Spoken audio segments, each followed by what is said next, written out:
Hey everyone, it's Dr. Ramani. I'm a little late on my White Lotus video. It has been a hell of a week. So suffice it to say that this is the earliest I was able to get to this, but I did watch it because just when I think my week couldn't get worse, I could watch these people's lives and say, yeah, it could. So good. Narcissism quotients going up, up, and up. I'm going to get through the small stories first before we can get really what I consider to be the two most compelling stories when it comes to a narcissistic perspective. So the terrible mean girls, grown-ass women's mean girl group and the friendships. What we can really take from that is how triangulated narcissistic friend groups can be, even when the people are older, right? I think everyone's got their thing in there, but you notice how the factions are always changing. The Texas woman and the movie lady against the drinking lady, then the drinking lady and the movie lady again, or the movie star lady, whatever the hell she is, against the Texas lady. Those constantly shifting allegiances and sort of who holds the power is a constant issue in narcissistic relationships. Before long, we're probably going to see Texas lady and drinks too much lady probably triangulated against movie lady. And I think we've even seen a little bit about a little of that yet. Do I think anything murderous is happening there? Not yet, but the White Lotus never ceases to surprise. I have to tell you, the ladies are sort of the least interesting storyline to me. It's the narcissism's there, but it's sort of tepid compared to some of the other stories. Now, the toxic family. White Lotus always has to have their big toxic family, and they remain toxic. It's really interesting and unsettling to sort of see those really inappropriate kind of sexualized dynamics. People commenting on, like siblings commenting on other siblings, sort of sexual behaviors and sexual past. The eldest sibling, Saxon, who already is sort of over sexualized and gives sort of compulsive sexual vibes.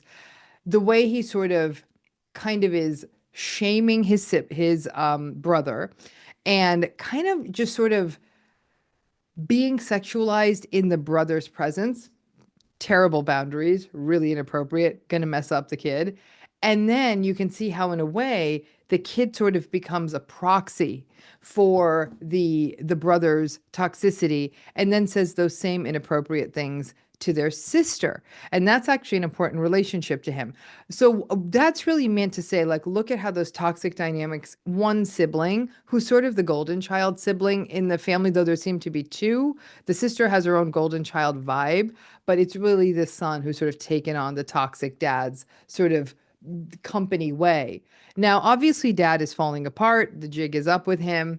And clearly, their marriage shows you that the only way to sort of be the matriarch and patriarch of that kind of a narcissistic family system is to constantly be numbed out on benzodiazepines, which isn't unusual. In fact, many a narcissistic marriage works because people are using drugs, alcohol, or just constantly engaged in some form of numbing. So that's the only way those people can really function, is if they're constantly asleep or in some form of sort of half asleep. So that whole story is kind of shaping up. Clearly, dad is into something bad and dad is dysregulated. So that's kind of giving us these vibes of, is dad going to do something toxic?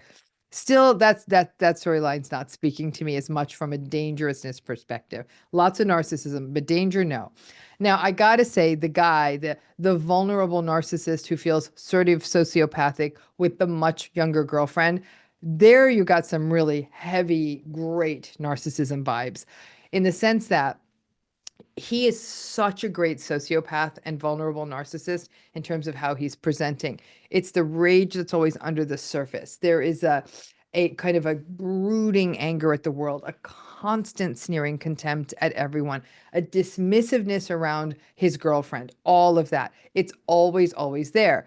She seems to be sort of the perfect foil for him, because I can't figure out if she actually gets it and she sort of knows what he's about, but it's benefiting her financially, or she really doesn't get it. I'm not sure yet. Now, the metaphor in this particular episode was great. So they go into town so he can get weed. Once again, they do a really nice job in this episode of showing how much narcissistic people need to self-medicate. Could be anything. In the real world, it can be cocaine to sort of pump up that grandiosity. It can be alcohol or marijuana to sort of help them sort of regulate all these negative moods. It could be any number of things. In this case, this guy needs his weed. It's the only way he can regulate. And weed is a very common tool for vulnerable narcissistic folks just to be able to get through the day. So he has to go get his weed. They go into the town. The girlfriend who sort of follows him around like his pet, she goes with him too. And then they go to the snake show. Woo, the snake show. Snake show is such a good metaphor on multiple levels. Not only is he drawn into this sort of place of toxic, venomous vipers that strike like cobras. What better metaphor for a narcissist is there? But he feels compelled to set them all free from their cages, thus letting out a whole world of venomous snakes out into the sort of the snake display zoo and then into the street at large. But in a really, I mean, again, it was such a kind of giveaway. I kind of went with it. One of the cobras he lets out kind of goes and I don't know what you call it, stings, bites, attacks his young girlfriend, and then she gets a cobra bite, which theoretically could kill her, but they were able to rush her to a nearby hospital and I guess get her the anti-venom. But this idea of his sort of that narcissistic venom coming out and attacking her via the snake totally makes sense.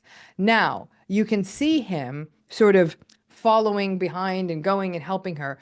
But when she sort of reflects on the seriousness of what happened to her, she survives. He downplays it. And that's when narcissistic people create conditions or accidents or problems and somebody gets hurt, they will often minimize it. Well, it's not that big a deal. Everybody's okay. Stop making such a big deal.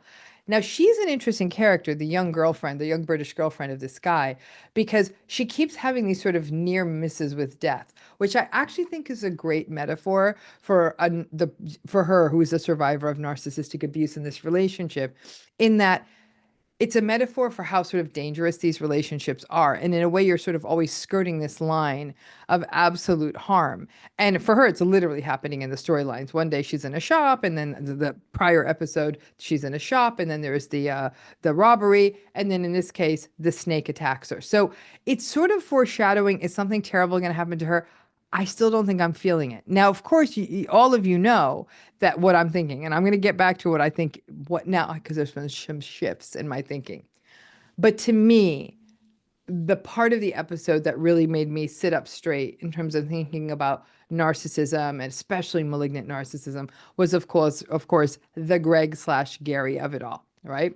Now, Belinda, the spa employee who knew Tanya in those earlier episodes, Tanya being the Greg/Gary's ex-wife, who is dead, who at some level he was responsible for and benefited from her death.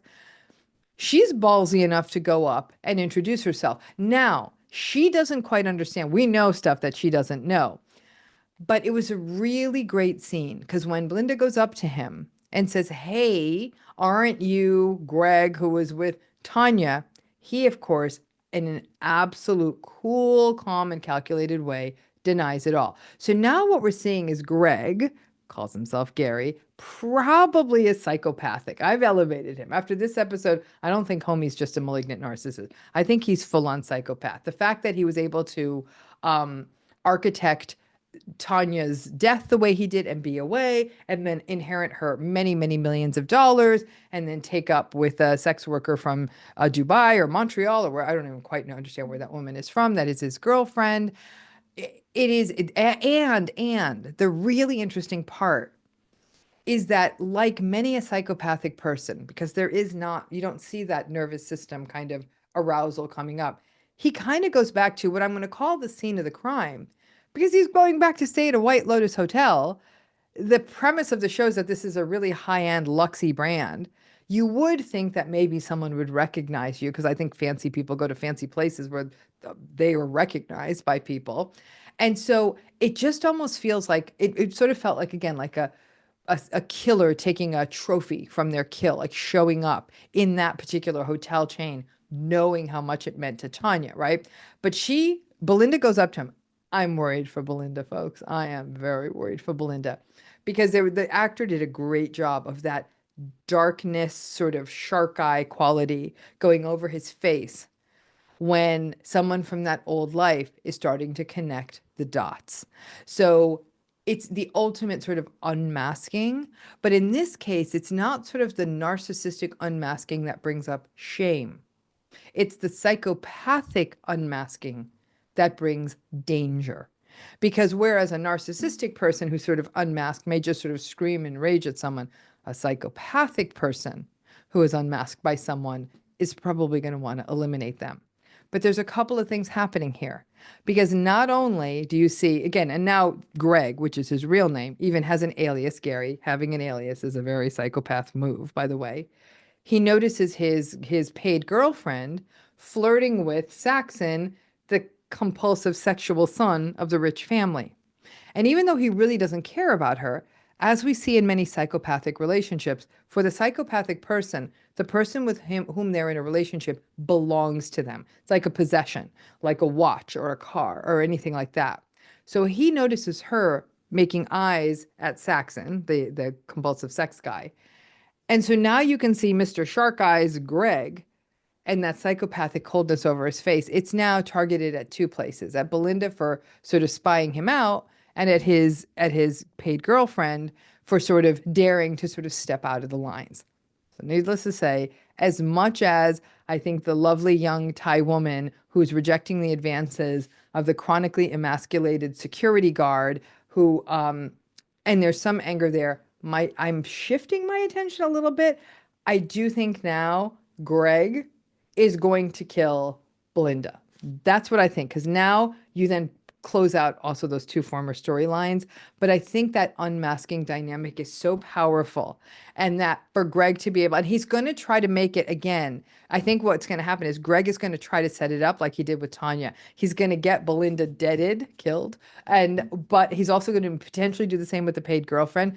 But somehow we're going to see him trying to sort of get away with it somehow, like make it so other people are responsible. So we're just going to have to wait and see until next week. But again, the volume is going up, as it does on this particular show, but also as it does, the more time we have eyes on a narcissistic story. So the powder keg quality within each of these stories is really sort of starting to escalate. But now I'm shifting, not surprisingly, to Greg/Gary/the psychopath, because now that he's being spied and we know what he's capable of, we do know that the best predictor of future behavior is past behavior. So sorry I'm late this week. I'll try to do it on time this week. I hope you enjoyed the episode, and we will touch base again after episode 4.